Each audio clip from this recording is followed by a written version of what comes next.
السلام عليك يا أبا عبد الله.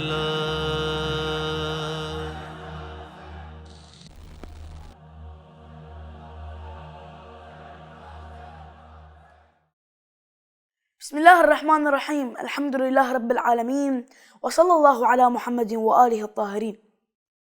السلام على الحسين وعلى علي بن الحسين وعلى أولاد الحسين وعلى أصحاب الحسين عليهم السلام. Allah the Almighty stated in Surah Al-Ahzab, أعوذ بالله من الشيطان الرجيم، بسم الله الرحمن الرحيم، من المؤمنين رجال صدقوا ما عاهدوا الله عليه فمنهم من قضى نحبه ومنهم من ينتظر وما بدلوا تبديلا. Of the believers are men who are true to what they pledged to Allah. Some of them have fulfilled their vows by death, and some are still waiting and never wavering. Imam Sadiq alayhi salam narrates from Rasulullah sallallahu alayhi wa alihi wa sallam, saying, "O Ali, the one who loves you then dies, surely he has fulfilled his vows. And the one who loves you and still alive, he is still waiting."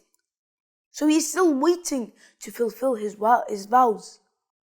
1 year before the death of Muawiyah, year 59 Hijri, Imam Hussein alayhi salam called for a meeting with all the Islamic personalities and heads of clans and tribes in Mecca during the Hajj season. Imam Hussein alayhi salam informed them about the prophetic household and their rights within the Muslims, as well as his rights and status. Then he asked them to talk about this issue when they returned from Hajj with the rest of the Muslims.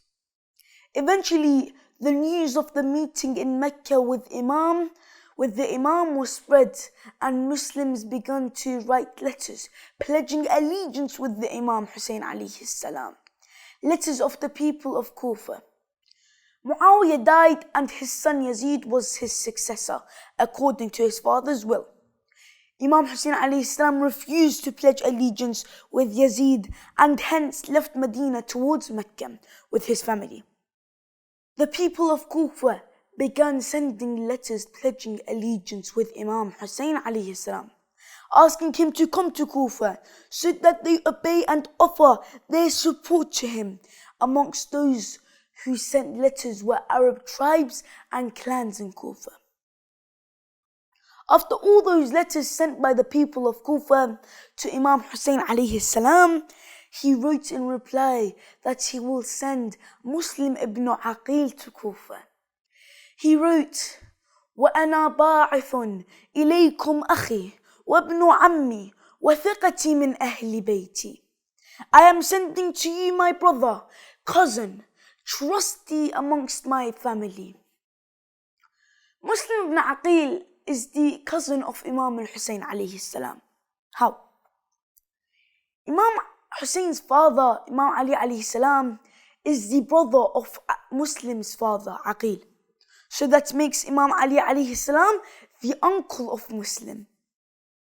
Muslim's wife is Imam Hussein's sister, known as Ruqayya, daughter of Imam Ali alayhi salam. Imam Hussein alayhi salam is infallible, and thus his sayings are proof upon the believers. Also, he wrote to Muslim ibn Agheel that he is my brother, similar to the saying of the Holy Prophet to Imam Ali, peace be upon them, that you are my brother, Akhi. Another evidence for the high status of Muslim ibn Agheel is when the Imam tells him that you are my trustee amongst my family. This means that he has reached to a great level of knowledge and virtue. Muslim ibn Agheel arrives in Kufa and meets with the senior people of Kufa. He begins to take the pledge of allegiance from the people of Kufa, and 30,000 pledged allegiance to him. 30,000. Watch what's going to happen later. Then he sends a letter to Imam Hussein alayhi salam, informing him about everything. Ubaydullah ibn Ziyad enters Kufa and sends men to threaten the people of Kufa who wish to pledge allegiance to Imam Hussein alayhi salam. Amongst his threats is that he would stop paying income from the house of treasury and would send their sons far away to the front lines of the battlefield. Muslim ibn Agheel prepares to fight Ibn Ziyad. There were 30,000 with Muslim ibn Agheel, 30,000 ready to face Ubaydullah ibn Ziyad. However, slowly they start to separate from Muslim until a few of them remained. Ubaydullah ibn Ziyad sends spies looking for Muslim, knowing that he was in the house of Hani ibn Urwa. Thus he sends after Hani and arrests him. Hani refused the demands of Ibn Ziyad to hand over Muslim ibn Agheel. Hence he orders that Hani to be killed and thrown from the rooftop of the palace. Muslim ibn Agheel became alone in the alleys of Kufa until he stopped at the door of the house of a woman named Taw'a. He asked her for some water. Then she asked him to leave. He replied to her that I have no place to go to. He told her that he is Muslim ibn Agheel. I am Muslim. She said, I apologize. You are Muslim. I apologize, and brought him into her house, serving and offering him water and food. Look at Muslim ibn Agheel.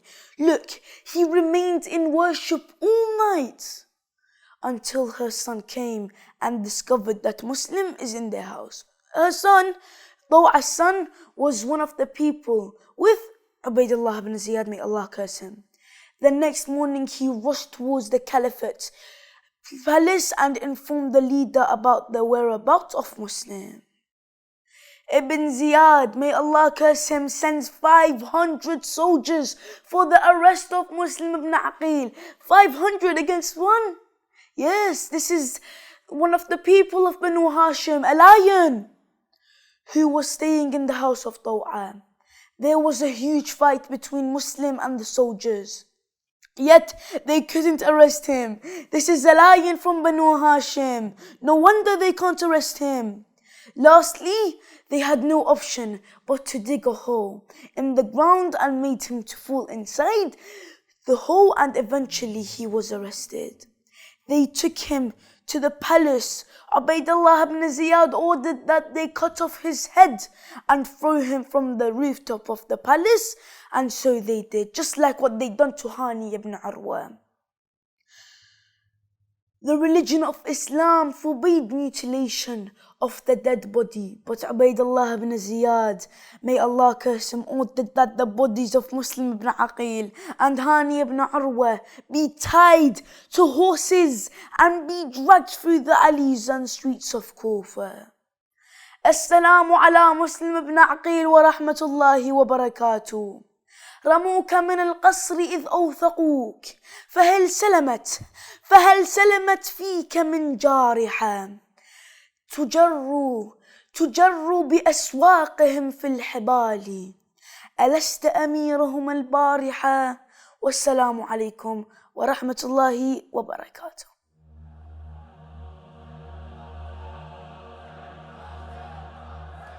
السلام عليك يا